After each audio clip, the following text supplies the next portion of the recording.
Good morning, students. Today we will continue our topic Consumer Protection Act 2019. I will tell you each and everything about updated Act 2019. So, firstly, Consumer Protection Act 2019 comes in 6 August 2019. Means ਕੀ ਹੈ ਦੇਖੋ consumer protection act 1986 ਹੈ ਜੋ ਇਸ ਦੀ ਜਗ੍ਹਾ 'ਤੇ ਤੁਸੀਂ ਕੀ ਕਰਨਾ ਹੁਣ ਕੰਜ਼ਿਊਮਰ ਪ੍ਰੋਟੈਕਸ਼ਨ ਐਕਟ 2019 ਕਰਨਾ ਹੈ। ਤਾਂ ਇਹਦੇ ਵਿੱਚ ਕੀ ਹੈ ਹਰ ਇੱਕ ਚੀਜ਼ ਜਿਹੜੀ ਤੁਹਾਡੀ ਕੀ ਹੋ ਗਈ ਹੁਣ ਚੇਂਜ ਹੋ ਗਈ ਪਹਿਲਾਂ ਦੇ ਨਾਲ। ਤਾਂ ਸਭ ਤੋਂ ਪਹਿਲਾਂ ਆਪਾਂ ਕੀ ਕਰਾਂਗੇ consumer protection act 2019 it is applicable to whole of India. Consumer protection act 1986 ਦੇ ਵਿੱਚ ਆਪਾਂ ਕੀ ਚੀਜ਼ ਕਰਦੇ ਸੀ ਕਿ ਕੀ ਸੀ ਸਿਰਫ ਆਪਾਂ ਕਹਿ ਸਕਦੇ ਸੀ ਕਿ ਹੋਲ ਆਫ ਇੰਡੀਆ ਐਪਲੀਕੇਬਲ ਸੀ except Jammu and Kashmir, but ਜੋ ਤੁਹਾਡਾ 2019 ਹੈ ਹੋਲ ਆਫ ਇੰਡੀਆ ਕੀ ਹੈ ਐਪਲੀਕੇਬਲ ਹੈ। ਸਭ ਤੋਂ ਪਹਿਲਾਂ ਆਪਾਂ ਗੱਲ ਕੀਤੀ ਸੀ ਪਹਿਲਾਂ ਅਨਫੇਅਰ ਟਰੇਡ ਪ੍ਰੈਕਟਿਸਿਸ ਦੀ ਕਿ ਅਨਫੇਅਰ ਟਰੇਡ ਪ੍ਰੈਕਟਿਸਿਸ ਨੇ ਜਿਹੜੇ ਉਹ ਕੀ ਹੁੰਦੇ ਨੇ। ਜੋ ਕੰਜ਼ਿਊਮਰ ਪ੍ਰੋਟੈਕਸ਼ਨ ਐਕਟ 1986 ਸੀ ਇਸ ਦੇ ਵਿੱਚ ਕੀ ਸੀ ਅਨਫੇਅਰ ਟਰੇਡ ਪ੍ਰੈਕਟਿਸਿਸ ਮੀਨਸ ਕੀ ਸੀ ਵੀ ਸਿਰਫ ਇੱਕ ਅਨਫੇਅਰ ਕਰਵਾਇਆ ਸੀ। ਕੱਲ੍ਹ ਮੈਂ ਤੁਹਾਨੂੰ ਇੱਕ ਕਰਵਾਇਆ ਸੀ ਰਿਸਟ੍ਰਿਕਟਿਵ। ਅਨਫੇਅਰ ਦੇ ਵਿੱਚ ਮੈਂ ਤੁਹਾਨੂੰ ਕੀ ਦੱਸਿਆ ਸੀ ਅਨਫੇਅਰ ਦੇ ਵਿੱਚ ਮੈਂ ਇਹ ਦੱਸਿਆ ਸੀ ਕਿ ਤੁਸੀਂ ਕੀ ਕਰ ਦੇਣਾ ਦੇਖੋ ਬਿਯੋਂਡ ਦਾ ਟਾਈਮ ਪੀਰੀਅਡ ਪ੍ਰੋਡਕਟ ਦੀ ਡਿਲੀਵਰੀ ਕਰ ਰਹੇ ਹੋ ਜਾਂ ਜੋ ਤੁਸੀਂ ਕੁਆਂਟਿਟੀ ਉੱਥੇ ਸ਼ੋਅ ਕੀਤੀ ਹੈ ਉਹ ਕੁਆਂਟਿਟੀ ਤੋਂ ਚੇਂਜ ਕਰ ਰਹੇ ਹੋ ਲਾਈਕ ਕੋਈ ਸੈਂਪਲ ਹੋਰ ਸ਼ੋਅ ਕੀਤਾ ਬਟ ਰੀਅਲ ਦੇ ਵਿੱਚ ਕੁਛ ਹੋਰ ਦੇ ਰਹੇ ਹੋ ਤਾਂ ਤੁਸੀਂ ਕੀ ਕਰ ਰਹੇ ਹੋ ਅਨਫੇਅਰ ਟਰੇਡ ਪ੍ਰੈਕਟਿਸਿਸ ਕਰ ਰਹੇ ਹੋ। ਬਟ ਜੋ ਤੁਹਾਡਾ ਨਿਊ ਐਕਟ ਹੈ 2019 ਐਕਟ ਹੈ ਇਸਨੇ ਥੋੜ੍ਹਾ ਜਿਹਾ ਇਸਦਾ ਜਿਹੜਾ ਸਕੋਪ ਹੈ ਅਨਫੇਅਰ ਟਰੇਡ ਪ੍ਰੈਕਟਿਸ ਦਾ ਜਾਂ UTP ਦਾ ਥੋੜ੍ਹਾ ਜਿਹਾ ਐਕਸਪੈਂਡ ਕੀਤਾ ਹੈ। ਮੀਨਸ ਕੀ ਇਹ ਵੀ ਦੇਖੋ ਜੇ ਕੋਈ ਵੀ ਜਿਹੜਾ ਪ੍ਰੋਡਿਊਸਰ ਹੈ ਕੋਈ ਵੀ ਐਡਵਰਟਾਈਜ਼ਰ ਹੈ ਮੈਨੂਫੈਕਚਰਰ ਹੈ ਸੈਲਰ ਹੈ ਉਹ ਕੀ ਕਰ ਰਿਹਾ ਆਪਣੇ ਕੰਜ਼ਿਊਮਰ ਦੀ ਪਰਸਨਲ ਇਨਫੋਰਮੇਸ਼ਨ ਜਿਹੜੀ ਉਹ ਕਿਸੇ ਹੋਰ ਨਾਲ ਸ਼ੇਅਰ ਕਰ ਰਿਹਾ ਤਾਂ ਉਹ ਵੀ ਇੱਕ ਤਰ੍ਹਾਂ ਦਾ ਕੀ ਮੰਨਿਆ ਜਾਂਦਾ ਹੈ ਅਨਫੇਅਰ ਟਰੇਡ ਪ੍ਰੈਕਟਿਸ ਹੀ ਮੰਨਿਆ ਜਾਂਦਾ। ਤਾਂ ਵੈਰੀ ਇੰਪੋਰਟੈਂਟ ਪੁਆਇੰਟ ਹੈ ਨੋਟ ਕਰ ਲਿਓ ਨਾਲ ਦੀ ਨਾਲ ਕਿ ਕੰਜ਼ਿਊਮਰ ਪ੍ਰੋਟੈਕਸ਼ਨ ਐਕਟ 1986 ਦੇ ਵਿੱਚ ਕੀ ਸੀ ਕਿ ਸਿਰਫ ਆਪਾਂ ਨੇ ਕੀ ਕਰਨਾ ਕਿਸੇ ਨਾਲ ਅਨਫੇਅਰਲੀ ਟਰੀਟ ਕਰਨਾ ਉਹ unfair trade practice C. But ਇੱਕ ਇਸ ਦੇ ਵਿੱਚ ਕੀ ਹੋ ਗਿਆ ਵੀ ਜੇ ਕੋਈ ਪ੍ਰੋਡਿਊਸਰ ਹੈ ਕੀ ਕਰ ਰਿਹਾ ਆਪਣੇ ਕੰਜ਼ਿਊਮਰ ਦੀ ਪਰਸਨਲ ਇਨਫੋਰਮੇਸ਼ਨ ਸ਼ੇਅਰ ਕਰ ਰਿਹਾ ਕਿਸੇ ਨਾਲ ਤਾਂ ਉਹ ਵੀ ਕੀ ਹੈ ਇੱਕ ਅਨਫੇਅਰ ਟਰੇਡ ਪ੍ਰੈਕਟਿਸ ਹੈ।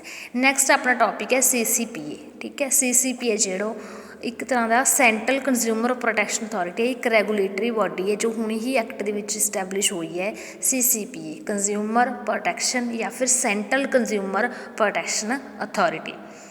ਤਾਂ ਫਸਟਲੀ ਤੁਹਾਨੂੰ ਕੀ ਪਤਾ ਹੋਣਾ ਚਾਹੀਦਾ ਵੀ ਇੱਕ ਐਡਵਾਈਜ਼ਰੀ ਬਾਡੀ ਨਹੀਂ ਇੱਕ ਇਹ ਰੈਗੂਲੇਟਰੀ ਬਾਡੀ ਹੈ। ਠੀਕ ਹੈ the main purpose of CCPA is to investigation or to law or justice equity etc. So we can say that CCP it is a regulatory body which arises for investigation purpose। The investigation purpose ਲਈ ਬਣੀ ਹੈ CCPA consumer central consumer protection authority. ਹੁਣ various functions ਕੀ ਨੇ CCP ਦੇ। First function ਦੇਖੋ inquiry into the violation of consumer rights ਕੀ ਹੋ ਰਹੇ ਨੇ ਜੇ ਕੰਜ਼ਿਊਮਰ ਦੇ ਰਾਈਟਸ ਜਿਹੜੇ ਉਹ ਵਾਇਓਲੇਟ ਹੋ ਰਹੇ ਨੇ ਤਾਂ ਉਹਨਾਂ ਦੇ ਵਿੱਚ ਕੀ ਕਰਨਾ ਇਨਕੁਆਇਰੀ ਕਰਨਾ। ਸੈਕਿੰਡ ਕੀ ਹੈ passing order to recall goods. Passing order to recall goods ਕੀ ਹੈ ਮੀਨਸ ਦੇਖੋ ਤੁਸੀਂ ਕੀ ਹੋ ਤੁਹਾਡੀ ਕੋਈ ਲਾਈਫ ਨੂੰ ਠੀਕ ਹੈ ਜਾਂ ਤੁਹਾਡੀ ਕੋਈ ਸਿਕਿਉਰਿਟੀ ਦੇ ਅਗੇਂਸਟ ਤੁਹਾਨੂੰ ਕੀ ਹੋਇਆ ਕੋਈ ਡੇਂਜਰਸ ਪ੍ਰੋਡਕਟ ਇਸ਼ੂ ਕੀਤੇ ਗਏ ਨੇ ਤਾਂ ਤੁਸੀਂ ਕੀ ਹੋਗੇ ਉਸ ਚੀਜ਼ ਦੇ ਤੁਹਾਡੇ ਰਾਈਟਸ ਕੀ ਹੋ ਗਏ ਦੇਖੋ ਵਾਇਓਲੇਟ ਹੋ ਗਏ ਤਾਂ ਤੁਸੀਂ ਉਸ ਦੇ ਰਿਲੇਟਡ ਕੀ ਕਰ ਸਕਦੇ ਹੋ ਇਨਕੁਆਇਰੀ ਵੀ ਕਰ ਸਕਦੇ ਹੋ ਜਾ ਕੇ CCPA ਦੇ ਅੰਡਰ।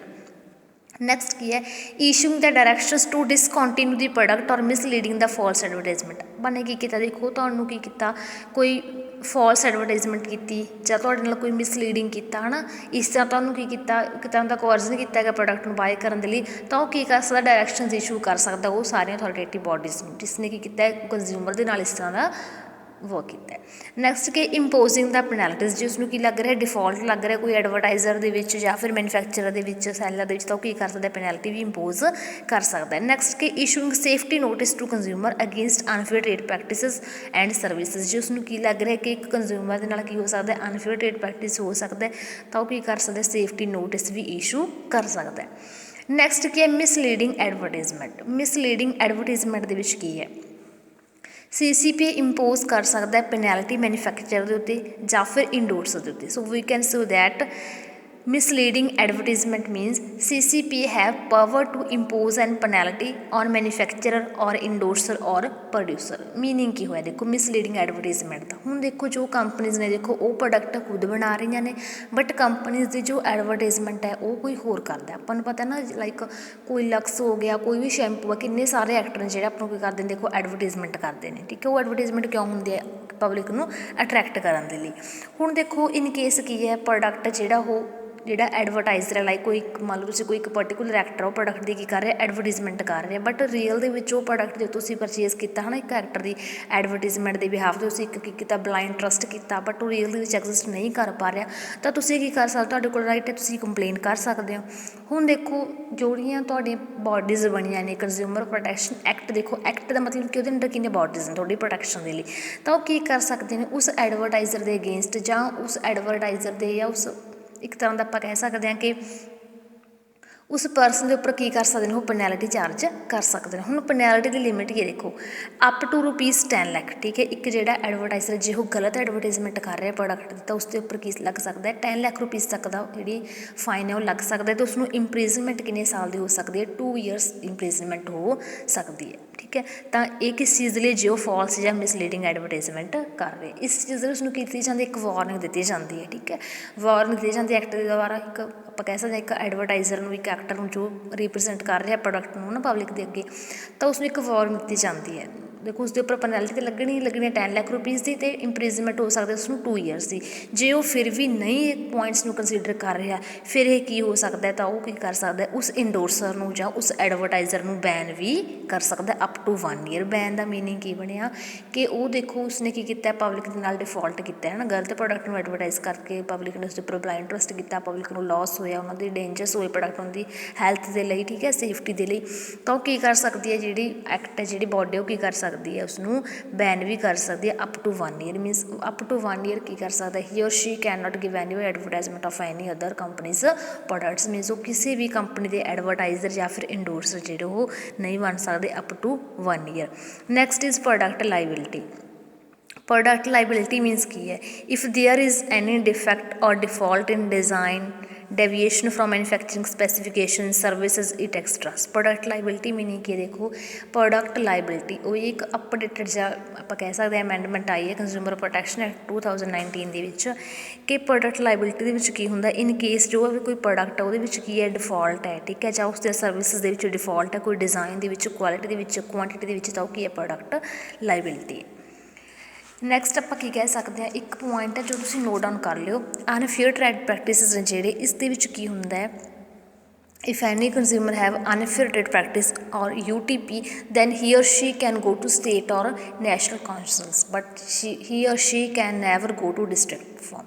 ਮੀਨਸ ਕਿ ਜੇ ਤੁਹਾਡੇ ਨਾਲ ਕੀ ਹੋਇਆ ਕੋਈ ਅਨਫੇਅਰ ਟਰੇਡ ਪ੍ਰੈਕਟਿਸ ਹੋਇਆ ਤਾਂ ਤੁਹਾਡੇ ਕੋਲ ਕੀ ਰਾਈਟ ਹੈ ਕਿ ਤੁਸੀਂ ਕੀ ਕਰ ਸਕਦੇ ਹੋ ਸਿਰਫ ਸਟੇਟ ਜਾਂ ਨੈਸ਼ਨਲ ਕੋਲ ਜਾ ਸਕਦੇ ਹੋ, ਡਿਸਟ੍ਰਿਕਟ ਕੋਲ ਨਹੀਂ ਜਾ ਸਕਦੇ। ਹੁਣ ਦੇਖੋ ਤੁਹਾਡੀ ਬੁੱਕਸ ਦੇ ਵਿੱਚ ਕੀ ਹੈ ਦੇਖੋ ਬੋਡੀਜ਼ ਬਣੀਆਂ ਹੋਈਆਂ 3 ਸਟੇਟ, ਡਿਸਟ੍ਰਿਕਟ ਅਤੇ ਨੈਸ਼ਨਲ। ਤੁਸੀਂ ਜਦੋਂ ਵੀ ਇਹ ਲੈਕਚਰ ਸੁਣੋਗੇ ਤਾਂ ਤੁਸੀਂ ਬੁੱਕ ਆਪਣੀ ਓਪਨ ਕਰਨੀ ਹੈ, ਨਾਲ ਬੁੱਕ ਓਪਨ ਕਰਨ ਦੇ ਨਾਲ ਜਿੱਥੇ ਵੀ ਤੁਹਾਡੀਆਂ ਅਥੋਰੇਟਿਵ ਬੋਡੀਜ਼ ਬਣੀਆਂ ਹੋਈਆਂ ਨੇ ਡਿਸਟ੍ਰਿਕਟ, ਸਟੇਟ ਅਤੇ ਨੈਸ਼ਨਲ, ਉੱਥੇ ਤੁਸੀਂ ਕੀ ਕਰਨਾ ਅਮਾਊਂਟ ਚੇਂਜ ਕਰਨੇ ਸਭ ਤੋਂ ਪਹਿਲਾਂ ਤਾਂ, ਠੀਕ ਹੈ, ਕਿਉਂਕਿ ਲਾਸਟ ਦੇ ਵਿੱਚ ਕੀ ਸੀ 20 ਲੱਖ ਟੂ 1 ਕਰੋੜ 1 ਕਰੋੜ ਟੂ ਇਸ ਤਰ੍ਹਾਂ ਸੀਗੀ, ਠੀਕ ਹੈ, ਬਟ 20 ਲੱਖ ਟੂ 50 ਲੱਖ 100 ਲੱਖ ਇਸ ਤਰ੍ਹਾਂ ਦੀ ਅਮਾਊਂਟ ਸੀ, ਬਟ ਹੁਣ ਇਹ ਕੀ ਹੋ ਗਈ ਚੇਂਜ ਹੋ ਗਈ। ਹੁਣ ਤੁਸੀਂ ਕੀ ਕਰਨਾ ਉਸ ਜਗ੍ਹਾ 'ਤੇ ਡਿਸਟ੍ਰਿਕਟ ਦੇ ਵਿੱਚ ਤੁਸੀਂ ਅਮਾਊਂਟ ਕਿੰਨੀ ਕਰ ਦੇਣੀ ਹੈ 1 ਕਰੋੜ ਰੁਪੀਜ਼ ਕਰ ਦੇਣੀ ਹੈ, ਸਟੇਟ ਦੇ ਵਿੱਚ 10 ਕਰੋੜ ਕਰ ਦੇਣੀ ਹੈ, ਅਤੇ ਨੈਸ਼ਨਲ ਦੇ ਵਿੱਚ ਕਿੰਨੀ ਕਰ ਦੇਣੀ ਹੈ ਅਬਵ 10 ਕਰੋੜ ਰੁਪੀਜ਼, ਠੀਕ ਹੈ। ਤਾਂ ਇਹ ਅਮਾਊਂਟ ਚੇਂਜ ਕਰਨੀ ਹੈ ਕਿ ਜੇ ਤੁਹਾਡੇ ਪ੍ਰੋਡਕਟ ਦਾ ਮਤਲਬ ਤੁਹਾਡੀ ਵੈਲਿਊ ਹੈ ਜਿਹੜੀ, ਠੀਕ ਹੈ, ਵੀ ਤੁਹਾਨੂੰ ਲੋਸ ਵਗੈਰਾ ਆਪਾਂ ਕਹਿ ਸਕਦੇ ਹਾਂ ਤਾਂ ਅਪ ਟੂ 1 ਕਰੋੜ ਡਿਸਟ੍ਰਿਕਟ ਕੋਲ ਜਾ ਸਕਦੇ ਆ, 1 ਕਰੋੜ ਟੂ 10 ਕਰੋੜ ਤੱਕ ਜਾ ਸਕਦੇ ਆਪਾਂ ਸਟੇਟ ਦੇ ਵਿੱਚ, ਅਤੇ 10 ਕਰੋੜ ਤੋਂ ਅਬਵ ਹੈ ਲੋਸ ਹੈ ਤਾਂ ਆਪਣਾ ਕਿਤੇ ਜਾ ਸਕਦਾ ਹੈ ਨੈਸ਼ਨਲ ਕੋਲ ਜਾ ਸਕਦੇ ਹਾਂ। ਦੈਨ ਨੈਕਸਟ ਕੀ ਹੈ alternate dispute resolution mechanism. Alternate dispute resolution mechanism ਇਹ ਕੀ ਹੈ ਦੇਖੋ ਆਪਾਂ ਕੀ ਹੈ ਛੋਟੀਆਂ ਪ੍ਰੋਬਲਮਸ ਦੇ ਲਈ ਆਪਾਂ ਇਹਨਾਂ 3 ਅਥੋਰੇਟਿਵ ਬੋਡੀਜ਼ ਕੋਲ ਨਹੀਂ ਜਾ ਸਕਦੇ, ਤਾਂ ਕਰਕੇ ਕੀ ਬਣੇ ਨੇ ਇੱਕ ਛੋਟੇ ਲੈਵਲਸ 'ਤੇ ਇੱਕ ਸੈੱਲਸ ਕ੍ਰੀਏਟ ਕੀਤੇ ਗਏ ਨੇ। ਇਹਨਾਂ ਦੇ ਵਿੱਚ ਇੱਕ ਇੰਪੋਰਟੈਂਟ ਸੈੱਲ ਕਿਹੜਾ ਅਲਟਰਨੇਟ ਡਿਸਪਿਊਟ ਰੈਜ਼ੋਲਿਊਸ਼ਨ ਮੈਕੈਨਿਜ਼ਮ, ਠੀਕ ਹੈ। ਤਾਂ ਆਪਾਂ ਕੀ ਕਹਿ ਸਕਦੇ ਹਾਂ ਵੀ ਮੈਡੀਏਸ਼ਨ ਸੈਲਸ ਦੇ ਥਰੂ ਆਪਾਂ ਕੀ ਕਰ ਸਕਦੇ ਹਾਂ ਆਪਣੇ ਡਿਸਪਿਊਟਸ ਨੂੰ ਕੀ ਕਰ ਸਕਦੇ ਹਾਂ ਸੈਟਲਮੈਂਟ ਕਰ ਸਕਦੇ ਹਾਂ, ਕਿਉਂਕਿ in case if we do not want to go to the court because our transactions are very short nature, ਆਪਣੀ ਟ੍ਰਾਂਜੈਕਸ਼ਨਸ ਬਹੁਤ ਹੀ ਸ਼ਾਰਟ ਨੇਚਰ ਦੇ ਨੇ, ਤਾਂ ਆਪਾਂ ਵਾਰ ਕੋਰਟ ਕੋਲ ਨਹੀਂ ਜਾ ਸਕਦੇ, ਤਾਂ ਆਪਾਂ ਕਿੱਥੇ ਜਾ ਸਕਦੇ ਹਾਂ ਅਲਟਰਨੇਟ ਡਿਸਪਿਊਟ ਰੈਜ਼ੋਲਿਊਸ਼ਨ ਮੈਕੈਨਿਜ਼ਮ ਕੋਲ ਜਾ ਸਕਦੇ ਹਾਂ। ਨੈਕਸਟ ਕਿ ਨਿਊ ਰੈਮੀਡੀਜ਼ ਫਾਰਮੇਟ, ਠੀਕ ਹੈ, ਕੁਛ ਰੈਮੀਡੀਜ਼ ਨੇ ਦੇਖੋ ਈ ਫਾਈਲਿੰਗ ਦੀ ਪਹਿਲਾਂ ਫੈਸਿਲਿਟੀ ਹੈ ਨਹੀਂ ਸੀ, ਈ ਫਾਈਲਿੰਗ ਦੀ, ਈ ਕਾਮਰਸ ਦੀ, rights of consumers are not infringed, product liability, ਸਾਰੇ ਕੁਛ ਨੇ ਹੁਣੇ ਅਪਡੇਟਡ ਐਕਟ ਦੇ ਵਿੱਚ ਆਏ। ਨੈਕਸਟ ਆਪਾਂ ਕਰਾਂਗੇ ਕੰਜ਼ਿਊਮਰ ਪ੍ਰੋਟੈਕਸ਼ਨ ਐਕਟ 1986 ਅਤੇ 2019 ਦੇ ਵਿੱਚ ਜੋ ਡਿਫਰੈਂਸ ਹੈ ਉਹ ਕੀ ਹੈ, ਤਾਂ ਆਪਾਂ ਇਸ ਨੂੰ ਕਰਾਂਗੇ ਨੈਕਸਟ ਕਲਾਸ ਦੇ ਵਿੱਚ। ਅੱਜ ਦੇ ਲਈ ਇੰਨਾ ਕਾਫੀ ਹੈ, ਥੈਂਕ ਯੂ।